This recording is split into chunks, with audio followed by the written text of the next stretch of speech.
আসসালামু আলাইকুম ওয়া রাহমাতুল্লাহি ওয়া বারাকাতুহু। আমি ওবায়দুল্লাহ তারেক আপনাদের সবাইকে স্বাগত জানাচ্ছি একটি ভালো কাজে। সেটি কি? প্রযুক্তি আমাদেরকে খুব বেশি বেশি এখন আঁকড়ে ধরেছে। প্রযুক্তির কারণে আমরা ইচ্ছে করলেও প্রযুক্তিকে ছাড়তে পারছি না। কিন্তু আমরা কি জেনে দেখেছি যে এই প্রযুক্তির ভেতরেই অশালীন অনেক বিষয়গুলো আমাদের সঙ্গে অবলীলায় যুক্ত হয়ে যাচ্ছে। সেই ক্ষেত্রে আপনি একজন শায়েখের ওয়াজ দেখবেন, সেখানে কিছু অশালীন অ্যাড সম্পৃক্ততা চলে আসে। আপনি কিছু ইসলামিক কন্টেন্ট দেখতে চান, সেখানে কিন্তু অশালীন কোনো অ্যাড চলে আসে।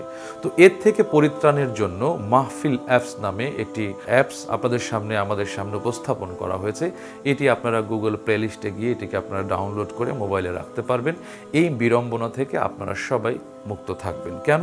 ধরুন আপনি মসজিদের ভেতরে বসেই আপনি একটা ওয়াজ অথবা ইসলামী সঙ্গীত শুনছেন, ঠিক সেই মুহূর্তে অশালীন একটা অ্যাড এসে আপনার অন্তরকে একটু করে নাড়া দিয়ে যায়, কলুষিত করে ফেলে। আহারে, এটা মসজিদে বসে দেখে ফেললাম।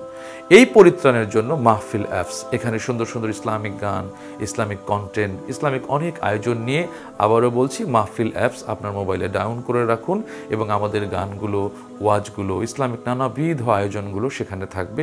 তো সবাইকে আবারও মাহফিল অ্যাপসে ব্যবহার করার জন্য আমন্ত্রণ জানাচ্ছি। ধন্যবাদ সবাইকে।